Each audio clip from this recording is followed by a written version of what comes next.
देखी के यो एकदम मौसमी चीज बनाओ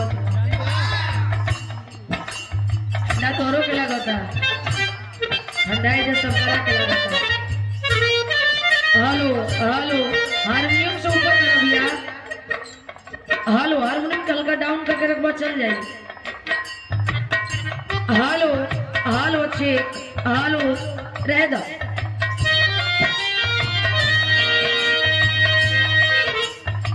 गुरु जी को से सुननी है आप लोग। बहुत अच्छा बात विरहा भी सपना का भी गीत सुनी है मनोरंजन से भरपूर। अब फिर पारी आ गई। ठंडा लगता तो के ठंडा ज्यादा लगता है ना। अब तो खोल दा अब खोल दा नहीं आओ जाके मेरे घरे खोल दो।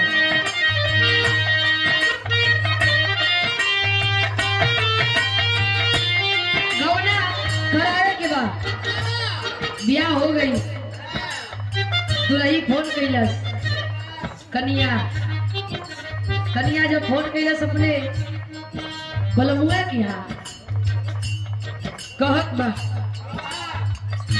बियावा तो करा के चल गिला गौनवा कहिया करीबा कहो है ठंडा पल्ला लगत हो ए घड़ी रजाई कम्बल की आई तो सद जाई आ गर्मी में करीबा तो गर्मी में धैल के धैल रह जाई।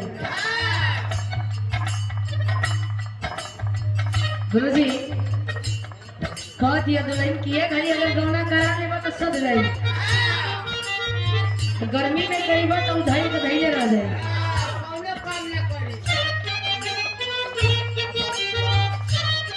कहलस का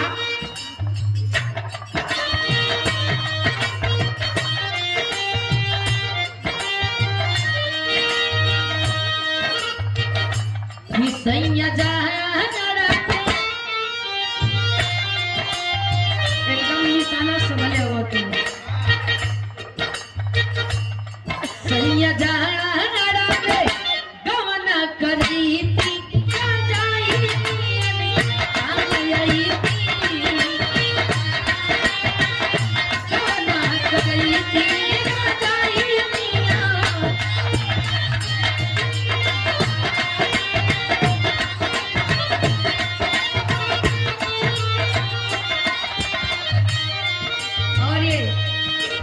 गुलशन भाई जी के म्यूजिक के द्वारा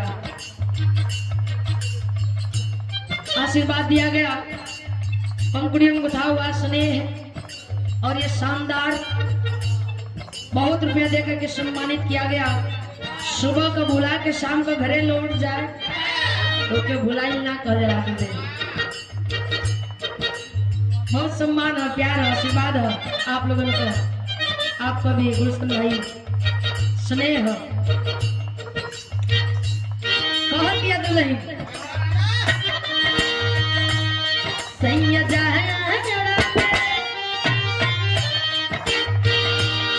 सैया जा गवना करी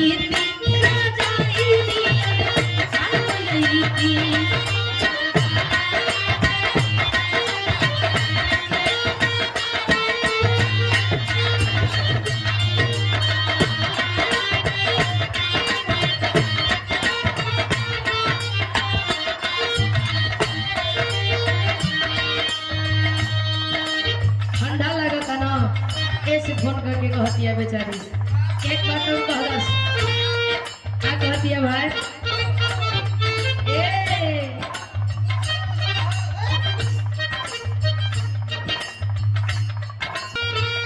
जैसे बराला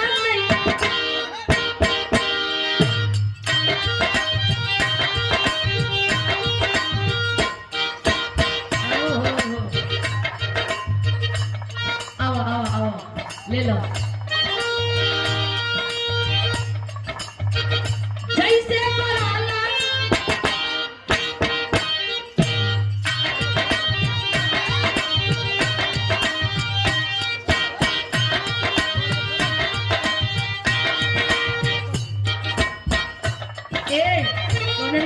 मिले था ना। हाँ भैया हम जाना तो यही शुरू करूँगा।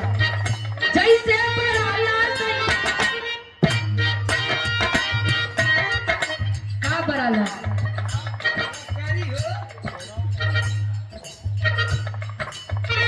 जैसे बराला सैया रसरी में रसरी रसरी में रसरी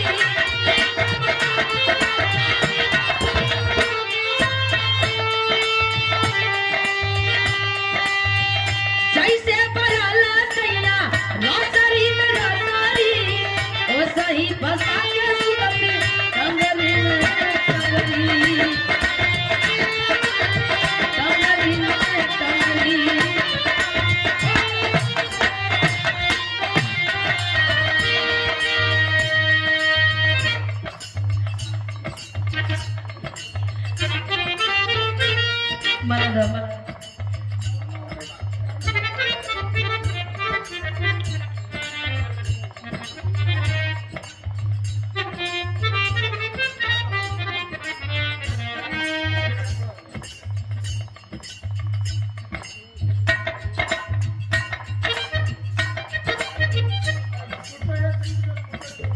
क्या बात है।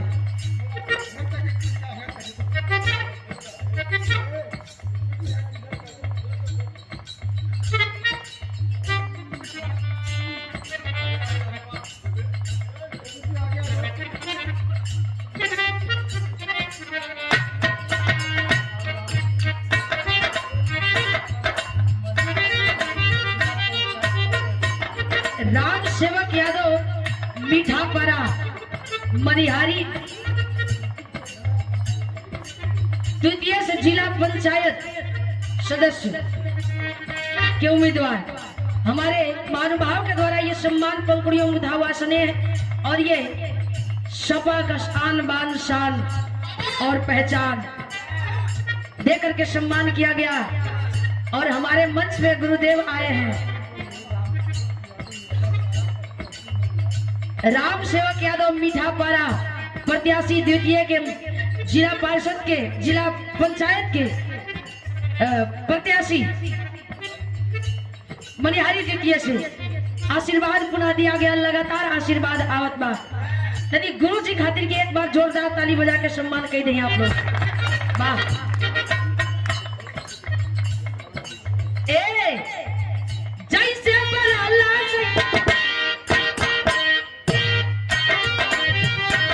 सही है।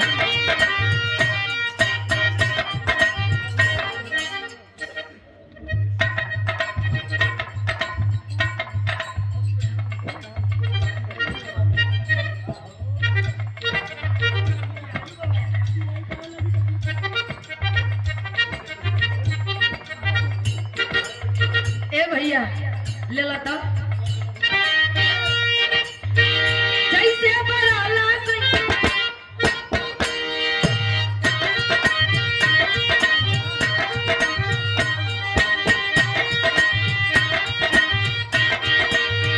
जैसे बराला सैया रसरी में रसरी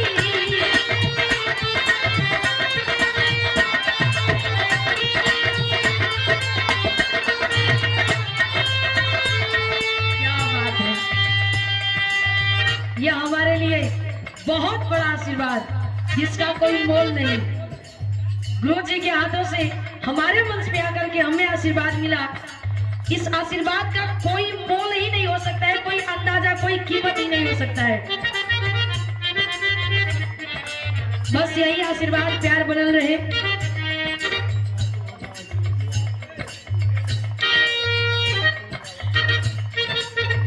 जैसे बराला सैया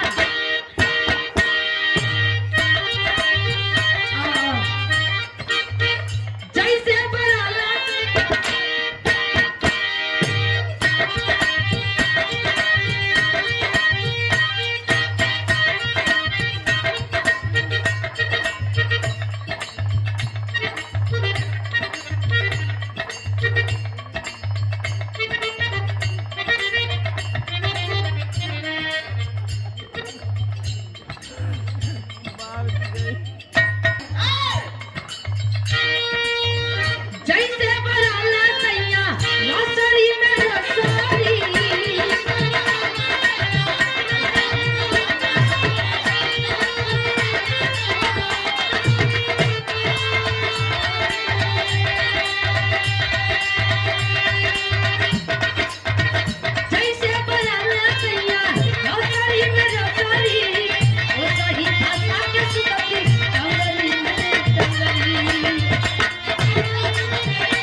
बहरी साथ के सुतई थी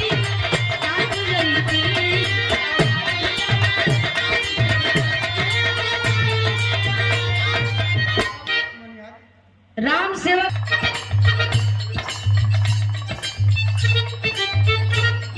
मेरी जान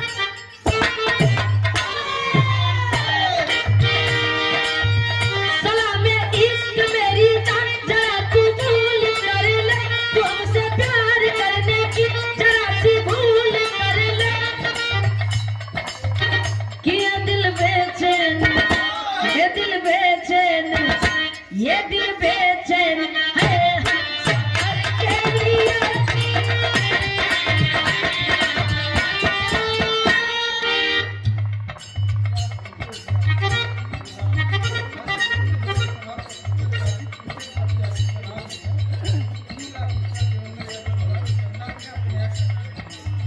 हमरे दीवान भैया का ई कहना बा कि चाहिए अपने गुरुजी विराट सम्राट फिल्म अभिनेता पूर्व राज्य मंत्री हमारे गुरुजी श्री विजय लाल यादव जी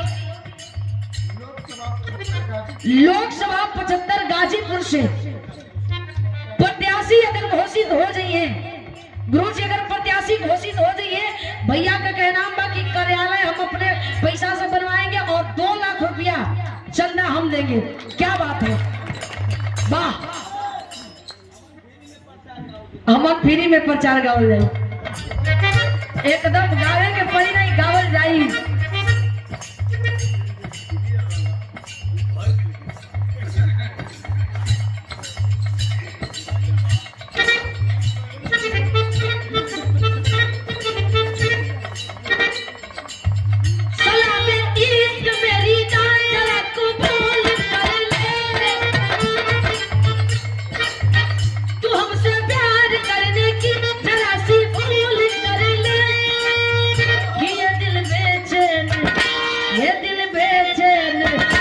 ये दिल